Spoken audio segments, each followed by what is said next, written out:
Quando se esgota a exploração do trabalho escravo, já na segunda metade, no final da segunda metade do século XIX, e prevendo-se o fim da escravidão, se incentiva movimentos de imigração, isto é, trazer trabalhadores europeus para o universo do trabalho no Brasil, de forma a começar o processo de substituição, não é, do trabalho escravo pelo trabalho assalariado.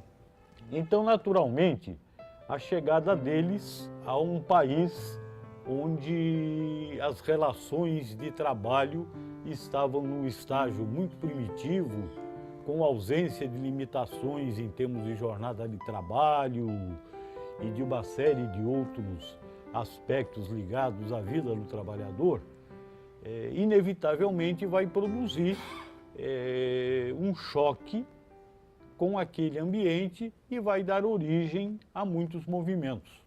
Imaginem esses trabalhadores acostumados já com certos critérios de tratamento da mão de obra, não é? Quando chegam aos trópicos, além da grande diferença de clima, de alimentação, eles já vinham com certas ideias de organização e de reivindicação completamente desconhecida no Brasil, né? Sorocaba, historicamente, é uma cidade vocacionada para a indústria. Ela começa com a indústria em 1500 e alguma coisa, o início de 1600, e vem até hoje, passando por Ipanema, passando pela indústria do algodão, a indústria ferroviária, até chegar aos dias de hoje, quando nós temos aí um grande parque de indústria mecânica e eletrônica, dando uma projeção assim, bastante grande para a cidade. A partir do momento em que se tornou uma cidade industrial, Sorocaba começou a atrair pessoas de outras cidades que vinham para cá em busca de trabalho. Da virada do século, a partir da chegada também dos espanhóis, com eles os anarquistas, que tinham uma visão mais real da situação dos operários, passa-se a estimular que eles briguem por melhores condições de trabalho. Esses trabalhadores, já munidos dessas ideias de organização e de reivindicação, começam a cobrar. Diminuir a carga horária, melhorar as condições de trabalho, de higiene eram extremamente precárias. Aquele vapor das máquinas, aquele algodão que ficava no ar. O salário das mulheres que trabalhavam mesmo que os homens, só que ganhavam a metade. Ela saía de casa e o sol não havia nascido ainda, e quando ela voltava já era noite. E ainda tinha que tomar conta da casa e dos filhos. Crianças, a partir dos 8 anos, já eram admitidas para trabalhar 10, 12 horas por dia e ganhando 1/3 do homem. Muitas delas são atendidas, mas entra sempre em choque essas reivindicações com a visão do universo do trabalho dos antigos donos de engenho e donos de cafezais travestidos agora em pioneiros, industriais pioneiros, né? Os trabalhadores de Sorocaba não tinham férias, não tinham horário de trabalho, não tinham salário mínimo, não tinham fundo de garantia, não tinham nada. Trabalhava-se à vontade do patrão, de maneira que se o patrão, o industrial, era bom, era consciencioso, era altruísta, ele mantinha um certo bem-estar dos trabalhadores. Mas também se não fosse, quem sofria eram os trabalhadores, né? Porque não havia lei nenhuma para proteger. E despertam, então, quando não respondidas, uma série de greves. Uma das greves mais famosas é de 1917. A Sorocaba foi conhecida no começo do século XX como a Moscou paulista. E por causa do número de greves que havia, né? Se bem que eram sempre reprimidas com certo rigor naquele tempo, né? Não havia esse direito de greve como existe hoje. Eu tive um tio que era tecelão, que foi preso no DOPS, em São Paulo, por causa de greve. Sumiram com ele, assim, por uma semana. E ele, como ele era armênio, da União Soviética, russo, falava-se russo, né? Então queriam deportar ele, mas era a União Soviética do Stalin, né? Deportar era uma coisa que mandar para a morte, né? Então as greves eram punidas, os empregados que se destacavam eram demitidos, havia muita perseguição nesse sentido. Porque a partir do momento que as pessoas vão para as fábricas e começam a tomar contato com a cultura da cidade também, eu acho que é aí que ocorre a ebulição, né, dessas ideias, né, o anarquismo, o socialismo. E esse movimento faz surgir alguns jornais. O mais importante, o Operário, que durante um bom tempo auxiliou na propagação de ideias, da luta pelos direitos e transmitindo melhores informações aos operários da cidade. Nós temos manifestos socialistas na imprensa sorocabana desde o começo do século passado, né? Contra e a favor.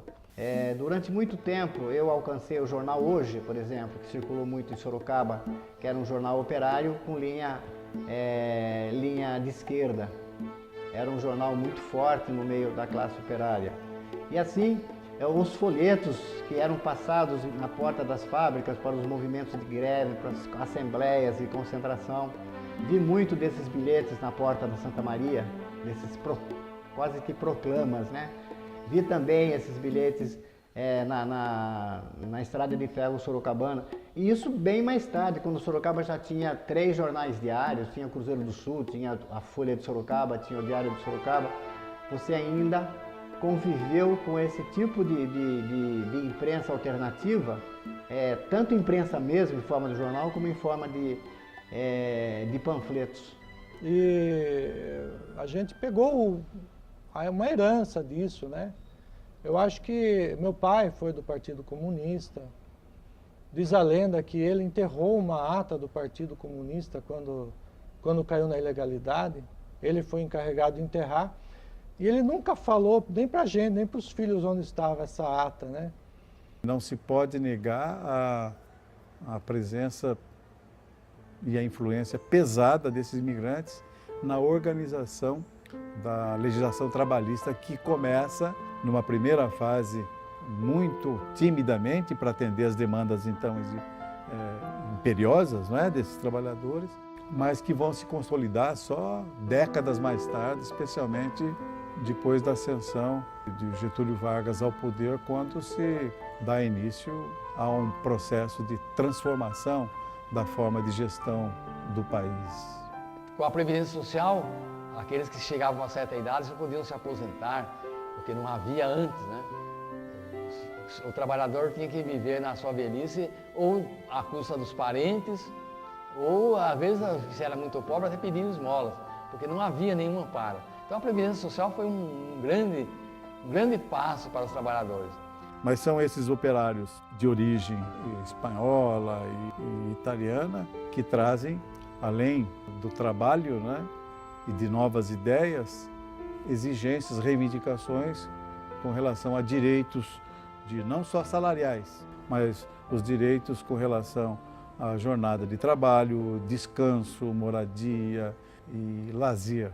A liderança ferroviária dentro das oficinas da Sorocabana trabalhou de uma forma muito inteligente para mobilizar os trabalhadores, cobrando da empresa coisas que eram absolutamente essenciais a eles. Então, até um determinado momento, os ferroviários trabalhavam com as suas próprias ferramentas pessoais. Eles passaram a cobrar que as ferramentas fossem fornecidas pela ferrovia.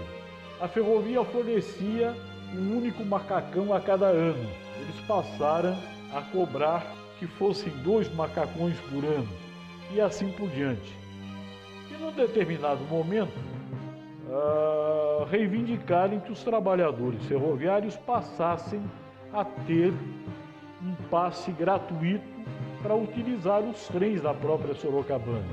Num segundo momento, essa reivindicação foi estendida para abranger também a família.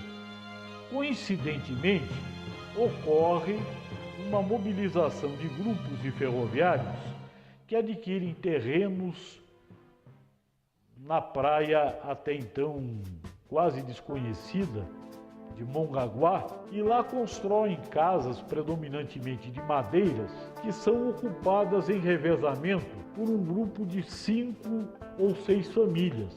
Acredito que os ferroviários de Sorocaba foram a primeira categoria profissional a se utilizar efetivamente do direito de férias anuais para poderem sair da cidade em que residia e passarem uma temporada na praia. Mas eles contribuíram, eu acho assim, para esse debate ao longo de todo o século XX, né? E eu acho que até hoje contribuem, porque nós tivemos essa onda neoliberal e depois vem o pessoal socialista, o pessoal da esquerda fazendo o contraponto e trazendo a questão social, sempre a questão social muito forte, né?